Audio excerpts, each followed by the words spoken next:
부처님과 다름없이 사셨던 수행자들, 입에서 입으로 전해오는 이야기를 듣고 확인하는 것으로도 환희심이 납니다. 큰 스님들의 행적을 만나보는 지대방 산책 시간입니다. 선언일기의 저자이자 서울 상도동 보문사 주지로 계시는 지범 스님 나오셨습니다. 스님 안녕하세요. 반갑습니다. 오늘 또 새로운 큰 스님을 주인공으로 모시게 되잖아요. 그렇죠. 오늘의 이제 주인공은 경허 스님의 3월이 있고 또 4월이 있다고 그래요. 3월은 맞상자 수월 스님, 네. 두 번째 상자 해월 스님, 만공 스님, 그리고 하남 스님까지 해서 4월이라고 그러죠. 그래서 경허 스님의 맞시봉인 수월 스님에 대해서 오늘부터 해서 한 10대 번 해야죠. 수월 스님의 삶을 좀 이렇게 알리고 싶은 그런 계기가 있으셨을 것 같아요. 그렇죠. 제가 2004년도에 그 전에 제가 제방에 다닐 때, 선방에 다닐 때 많은 노스님들한테 수월 스님에 대한 일화를 많이 들었어요. 일화를, 네. 근데 결정적인 계기는 뭐냐면 2004년도에 물속을 걸어가는 달이라는 그 김진태 검사의 책이 나왔어요. 그래가지고 그 책을 제가 사서 봤는데 너무나 감동적이고 울림이 많았어요. 그래가지고 이 책을 늘 가까이서 여러 번, 그것도 한두 번 본 게 아니라 한 제가 한 10번 정도 봤을 겁니다. 그러면서 신심을 냈는데 지난번에 먼저 이걸 하려고 그랬는데 해암스님이 책이 나와가지고 이번에 이렇게. 스님 10수년 전에 본 책의 감동을 잊지를 못하시고 이렇게 또 무명을 밝히고 지대방 산책에서 수월 스님에 대한 말씀을 주시게 됐는데요. 스님의 행적이 사실상 기록이 많지 않은 것으로 거의 없는 것으로. 많지는 않죠. 네. 그래서 이제 그 경허 스님의 3월에 대해서 잠깐 말씀을 드리겠습니다. 네. 그 3월이 수월 스님, 해월 스님, 만공 스님. 네. 수월 스님은 주로 무대가 만년의 무대가 북간도 북적이었고, 해월 스님은 부산을 서남사를 이지로 해가지고 해월 스님의 상대가 누구냐면 법상대가 운봉 스님이잖아요. 운봉 스님, 향곡 스님, 진제 스님으로 이어지고, 그 다음에 만공 스님은 그 법상자가 전강 스님, 또 송담 스님, 또 만공 스님은 그 밑으로 보월 스님이 있고, 그 다음에 금호 스님이 있고, 월산 스님으로 이어졌죠. 그래서 경허 스님의 3월에 그 법과 가르침이 한국 불교의 선의 근간을 이루고 있다고 할 수가 있죠. 네. 대개 보면은 뭐 정강 스님 밑으로 있고 월산 스님 밑으로 있고 다 그렇잖아요. 네. 그래서 경허 스님은 일찍 가셨지만 경허 스님의 제자들이 한국 불교를 중흥하는데 일익을 담당했지 않나 이런 생각이 듭니다. 그래서 이제 그 경허 스님의 제자 중에 만공과 수월의 법담이 있어요. 그래서 이제 그 토굴에 살 때인데 만공 스님하고 수월 스님하고 이 얘기를 나누다가 수월 스님이 숭릉 그릇을 이렇게 보면서 만공 스님한테 이렇게 얘기했죠. 여보게 만공, 이 숭릉 그릇을 숭릉 그릇이라고 하지 말고 또 숭릉 그릇이 아니라고도 하지 말고 한마디를 일러봐라. 역시 네 스님들의 법거리하기 참 어렵습니다. 네. 그러니까 그때 만공 스님이 탁 문득 숭릉 그릇을 들어서 네. 문 밖으로 던져버린 거야. 네. 그러니까 수월 스님께서 하시는 말씀이 잘했어. 참 잘했어. 이 두 분이 이 법거량, 법담이 두 분과의 마지막 헤어짐이었다고 그래요. 그 뒤로는 두 분이 서로 만나지 못했다고 그래요. 아, 그러셨어요. 그렇다고 그래요. 다시는 만나지 못했다고 합니다. 그래서 이제 수월 스님의 이제 일대기를 한번 훑어보면은 네. 수월 스님은 수월이란 법명은 경허 스님 제자니까 경허 스님한테 받고 불명은 음간이거든. 음간. 이 음간이란 그 불명은 경허 스님의 친형인 태허 스님한테 받은 거예요.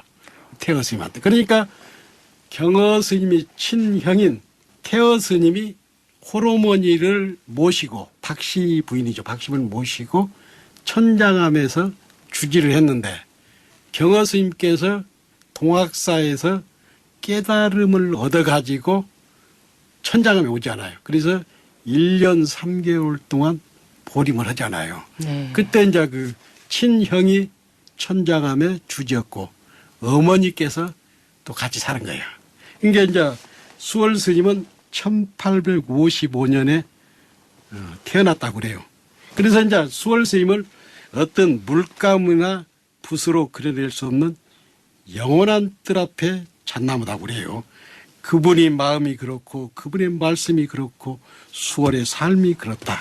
수월 선사의 삶 속에서는 그 어떤 이름도 모습도 찌꺼기도 낄 수가 없다. 수월은 그야말로 텅 빈 허공처럼 그림자가 없고 네. 수월은 어떤 글로도 말로도 표현할 수가 없다. 그러나 우리는 부처님에게 절을 꾸준히 하는 것처럼 하지 않아요. 그래서 부처님한테 절을 함으로써 내 안에 있는 열애를 출현시키잖아요. 그렇지만 수월 스님의 삶과 가르침 자체는 우리가 붓으로 그릴 수는 없지만은 그분을 또 그려야 한다는 겁니다. 스님에 대한 행적 기록이 거의 없다고 말씀을 하셨는데 그럼 어린 시절 뭐 출가하기까지의 삶에 대해서는 좀 알려져 있습니까? 대개 이제 여러 가지 설이 있지만은 네네. 저는 그 김진태 검사의 글을 통해서 내 나름대로 정리를 했어요. 네. 수월은 본디 집이 없는 사람이다.